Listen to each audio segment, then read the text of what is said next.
conquête de la souveraineté passe avant tout par l'exploitation des ressources nationales au profit de nos populations.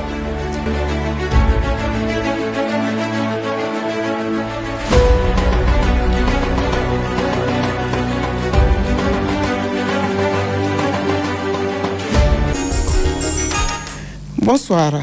Les manœuvres sournoises de la France contre le Niger continuent de plus belle avec une nouvelle trouvaille plus macabre. Par terrorisme interposé, elle envisage de mener des opérations d'éclat pour s'attaquer au tissu économique du Niger et surtout mener des opérations kamikazes de prise d'otages de masse dans les internats de filles et garçons dans certaines régions du pays pour exiger la libération et le rétablissement du président déchu. Suivant à ce propos, c'est éditorial de Ousmane Alhaj Ibrahim.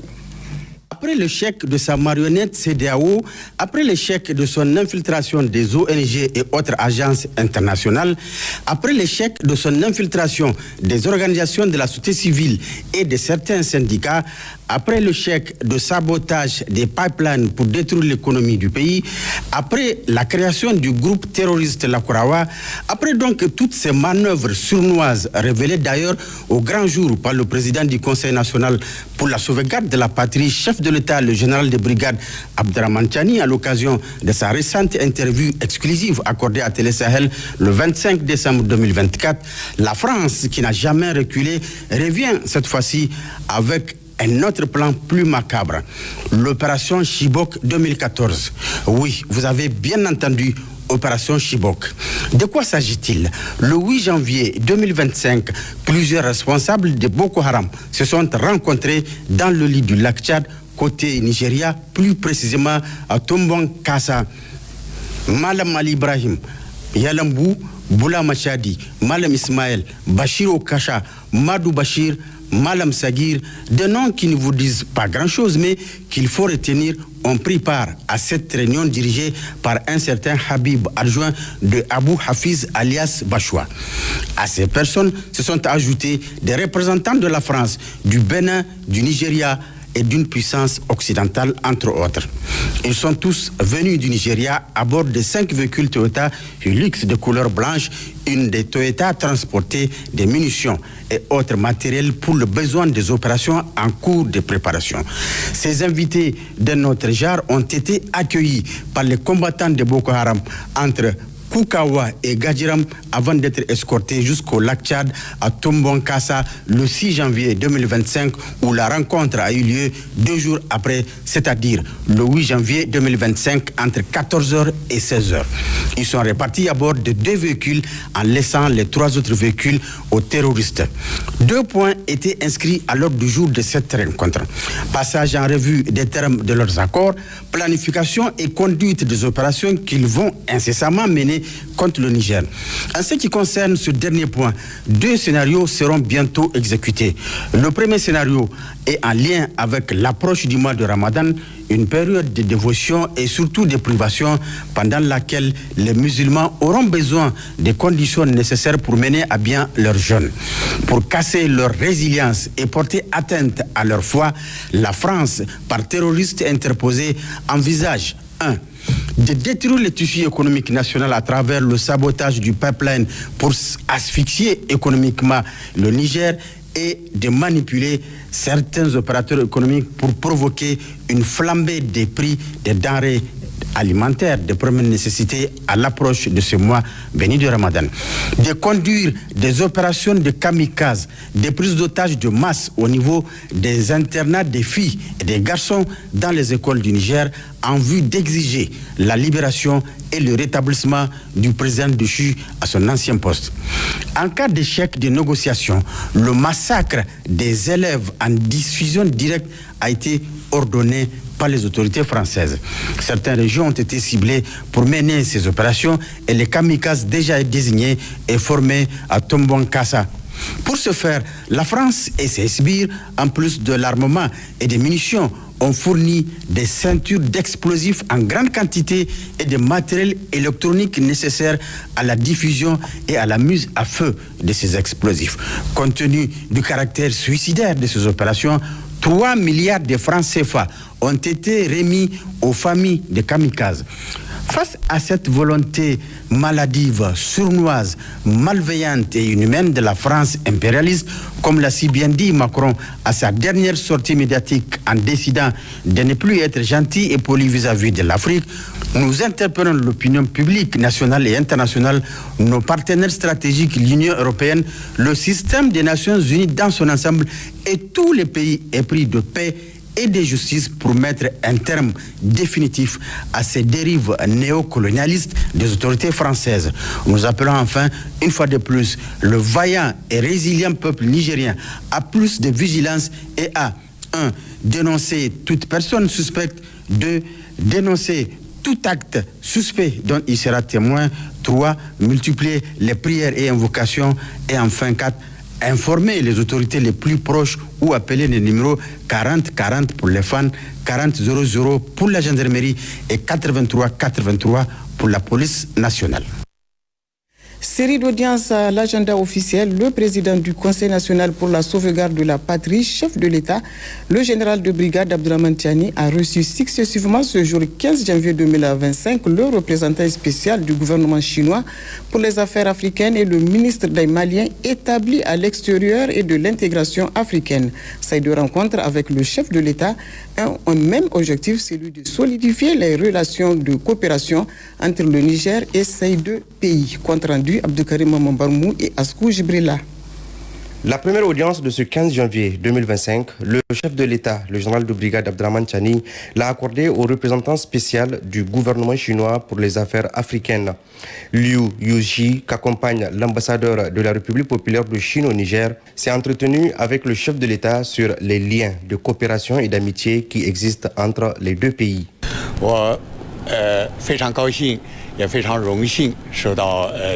J'ai transmis une lettre signée par le président Xi Jinping à son Excellence le président Tiani et dans laquelle le président a exprimé ses salutations cordiales au président Tiani et aussi son souhait de renforcer notre amitié traditionnelle et notre coopération pragmatique dans différents domaines.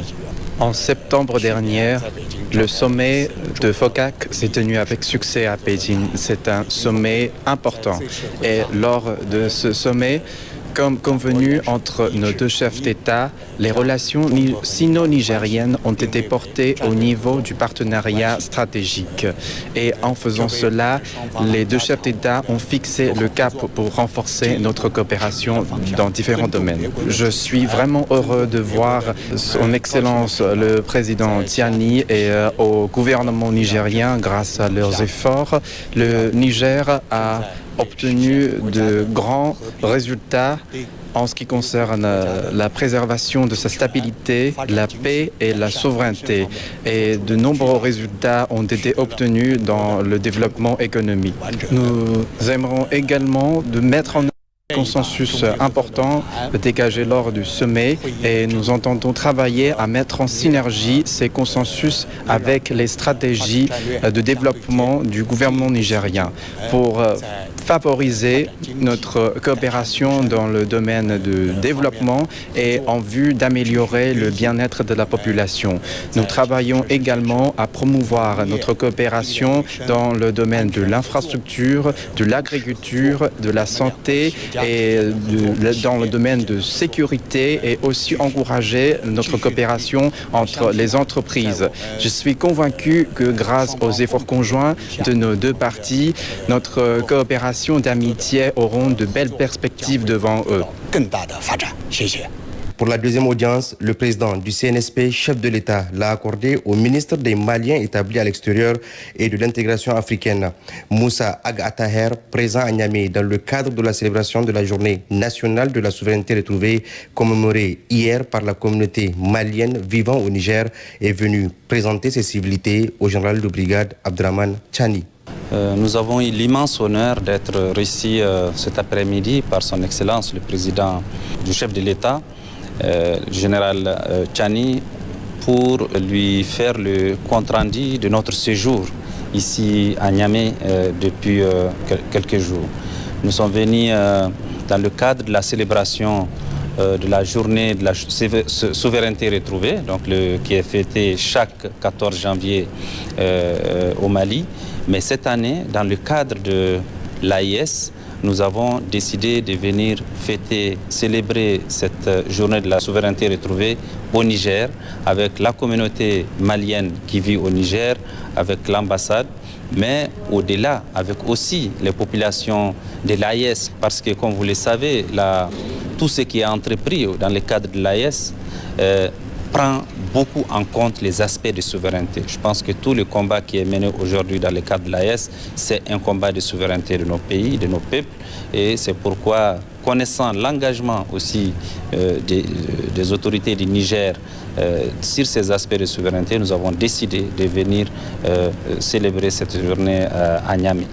Et nous avons été très satisfaits de voir que nos frères du Niger nous ont rejoints dans cette célébration. Donc c'est vraiment une grande satisfaction pour nous d'avoir effectué ce déplacement pour cette célébration à Niamey.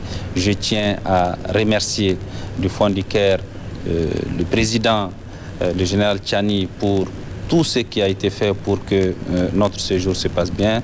Ces deux audiences accordées par le chef de l'État à ces deux personnalités ont un destin commun, celui de renforcer le lien de coopération et d'amitié entre le Niger et ses pays.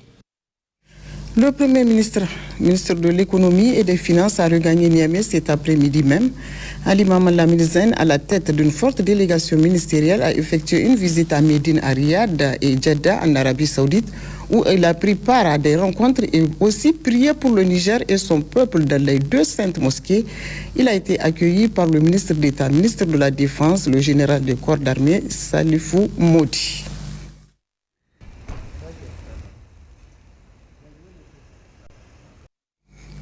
Célébration hier à 14 janvier 2025 à l'ambassade du Mali au Niger de la journée nationale de la souveraineté retrouvée. C'était une occasion pour le ministre malien de l'Extérieur et de l'intégration africaine en séjour au Niger de rencontrer ses compatriotes vivant au Niger, Abdoulaye Hamidou et Issa Ousmane Mahamat. Le postulat de l'Afrique libre et indépendante ne cesse de gagner les esprits avec séduction. À cet égard, la journée nationale de la souveraineté retrouvée a été célébrée à l'ambassade du Mali à Niamey dans une ambiance noble et festive. C'est mardi 13 janvier 2025. Cette journée a été aussi une occasion de rencontre entre la communauté malienne et le ministre en charge des Maliens établis à l'extérieur et de l'intégration africaine, Moussa Attaher. Ce fut un cadre d'échange à langue nationale, le Bambara, Tamashek et Soraï, avec ses compatriotes vivant au Niger. Cet échange direct entre l'autorité et ses compatriotes sur plusieurs questions a exploré diverses questions engageant la nation malienne. Notre rassemblement est d'abord une occasion de célébrer le Mali. Notre Mali fier de sa diaspora que vous êtes. Notre Mali qui se réinvente à travers les efforts conjoints de ses fils et de ses filles, où qu'ils se trouvent. Vos actions multiformes en direction de la patrie prouvent à suffisance votre engagement de tous les jours.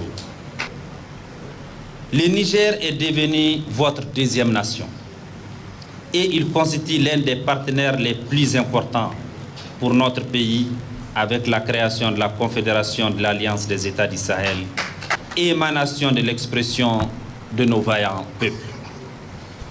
Le ministre n'a donc pas d'exhorter ses compatriotes au strict respect des lois du pays d'accueil, gage légal d'une vie en symbiose comme ils l'ont toujours fait.